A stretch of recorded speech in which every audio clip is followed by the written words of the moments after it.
বন্ধুরা, স্ত্রী আর পুরুষের পার্থক্য সেটা হলো, যেমন আমরা খেতে ফসল বুনি, মানে স্ত্রী ফসল হলে আমরা খুশি।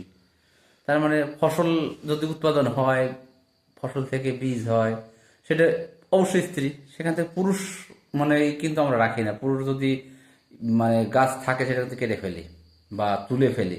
যেমন সচরাচর দেখা যায় মানে পেঁপে গাছ যদি মানে পেঁপে না ধরে, যে পুরুষ পেঁপে গাছটা তাহলে কিন্তু কেটে ফেলি। তো আমরা মানে নারীদের শক্তি সেটা অনেকেই মানে মানতে চাই না, কিন্তু আসলে পৃথিবীতে নারীর শক্তি কিন্তু আসল। পুরুষ যেমন গাছ, পুরুষ গাছ নির্বাচন করি আমরা। যেমন দেখা যায় কিছু তাল গাছ, পুরুষ গাছ দেখা যায়, নির্বাচন করা যায়। তারপর তোমার খেজুর গাছ নির্বাচন করা যায়, কিন্তু অন্যান্য গাছগুলো কিন্তু নির্বাচন করা যায়। আম গাছ, কাঁঠাল গাছ, লিচু গাছ, পেয়ারা গাছ, মানে এগুলোর কিন্তু মানে পুরুষ গাছ নির্বাচন করা খুব কষ্টকর।